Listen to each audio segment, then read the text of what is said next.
Pai do Senhor Jesus, que Deus abençoe os irmãos. Vim trazer um pouco do meu testemunho, meus irmãos, né? Que essa palavra também que eu vim trazer também, que os irmãos guardem no coração, né?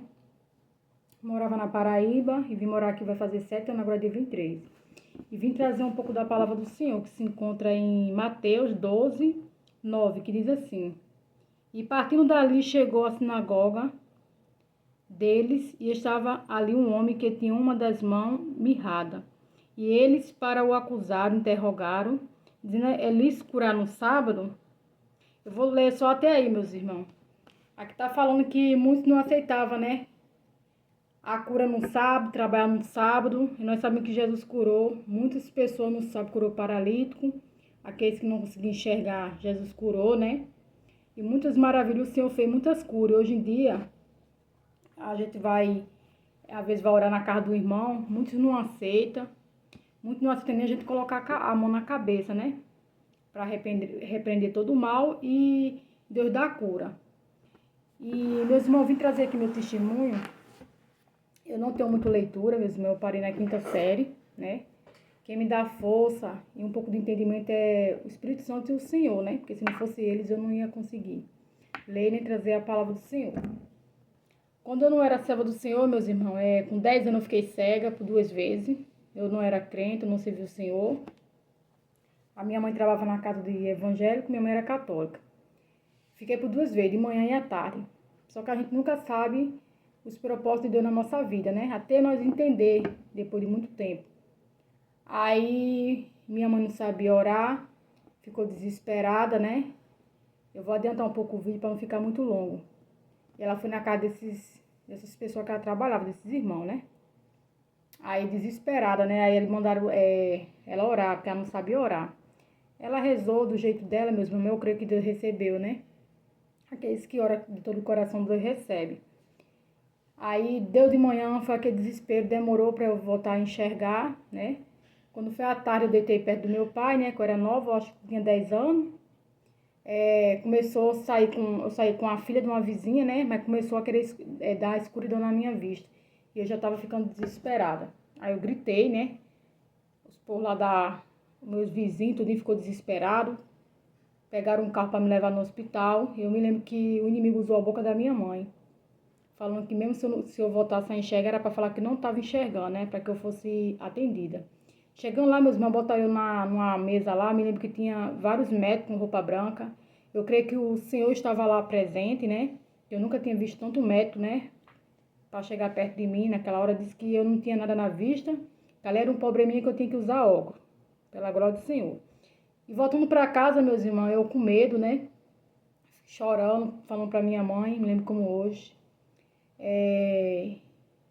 Perguntando à minha mãe se eu ia ficar cega de novo. Minha mãe disse que não. Que Deus não ia deixar eu ficar cega, né? E eu tinha 10 anos, hoje eu tô com 30 e vou fazer 37 agora, dia 1º de janeiro, né? Para um rigor, se eu tenho uns problemas de vista, tenho.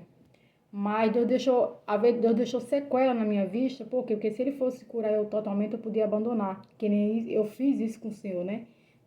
Eu era da Igreja Batista, né? Portas largas, né, meus irmãos? Só que eu andava na doutrina. É uma coisa que eu não sei explicar. Eles iam de todo jeito. Eu gostava de usar roupa, não usava brinco, não usava maquiagem, não usava alisamento, nada no cabelo. E com o tempo eu saí, né? Fui pro mundo, fui para as festas, fui pro mundo errado. Eu só não fumei droga, não saí com homem casado, não vendi droga e nada. Eu gostava de festa, né? E era muito namoradeira, né? O inimigo coloca isso na mente da gente. Aí depois que eu conheci o meu marido de hoje, né? Que eu sofri muito com relacionamento. Foi relacionamento que não era pra mim, né? Aí conheci meu marido, a gente ficou conversando por telefone e eu vim pra cá, né? Casamos, me batizei. Só que eu não tinha muito conhecimento quando eu morava na Paraíba. Depois que eu vim pra cá, que Deus foi abrir minha visão. Eu não sabia o propósito, o meu chamado também eu não sabia, depois que Deus usou os vasos dele para chegar até a mim. Já tive câncer no meu útero também. Deus curou. Eu me lembro que eu fui visitar uma igreja, eu não estava indo, meus irmãos, para as igrejas ficar firme. Eu ia visitava uma, não dava certo, brigava com meu marido, sabe, por causa de ciúme, que é coisa do inimigo, né? Aí teve uma vez que Deus ficou no limite comigo. Os irmãos disse que muita alma estava indo pro inferno por causa de mim. Por quê? Porque eu não estava no caminho do Senhor certo, estava brincando e não estava orando, né, pelas almas, né? E hoje a gente vem entender, cada um de nós tem um propósito, cada um tem um chamado diferente, meus irmãos. Só que nem eu falei, passar um tal de Deus não é fácil, só ficar no banco escutando não é fácil. Mas a gente tem que ir nos hospitais, nos asilos, nos presídios, nas ruas, nas praças, nas casas. Porque para servir o Senhor não é fácil. Mas a gente tem que sempre renunciar. Uma coisa que a maioria não consegue renunciar, né? As práticas do mundo. Né? Eu renunciei, eu era muito vaidosa. Comprei a melhor chapinha de cabelo, melhor secador. Tinha uma penteadeira de 3.000, meus irmãos. Tudo vaidade por causa do inimigo, né? Aí, roupa também, eu disse também, né? Com o Espírito Santo que toca no coração para que nós venhamos renunciar as coisas. E pela honra e glória eu renunciei. Só que tem coisas que a gente ainda tem que renunciar. Pedir para Deus mostrar para nós onde está nosso erro, para que nós não fique, né? Que a gente não fique num grande arrebatamento, meus irmãos. Eu só peço misericórdia de Deus na minha vida. Já me curou de pedra no rins, né? Também já tinha pedra no rins. Tinha dores, né, nas partes íntimas. Coisa que eu não sabia o que era. Fazia exame e nunca dava coisas graves. Dava só coisas que mulher também tem, né? A inflamação, essas coisas. Nada grave. E nada, aí nada de me orar. Eu ia na igreja e falava, meu Deus, eu venho buscar o Senhor e essas dores não passam, Jesus. Travava o joelho e falava para Deus, essa dor, essa agonia. Sempre era essas dores, essas cólicas fora do normal. Aí o que acontece? Deus usou um pastor falando na hora do culto, ele terminou e falou pra mim, eu tava com a esposa dele, e falou, irmão, essas dores que a irmã tá sentindo, ele soube explicar, né? Porque tem que saber explicar pra que a gente não venha, né, ficar pensando algo da nossa cabeça.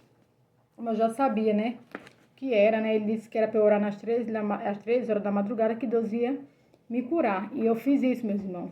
Fiquei um pouco com medo, né? Porque orar nas madrugadas, o inimigo fica querendo se levantar e botar medo pra gente não orar. Mas eu fui lá, porque na casa onde eu morava, tinha 3 quartos. E um quarto eu deixava pra oração. Eu só deixava só a lâmpada do banheiro ligada, né? E orei, mesmo assim, com aquela... Fica meio, né, com medo. O inimigo coloca isso, mas eu orei os 3 dias. Para a honra e glória minha não, do Senhor.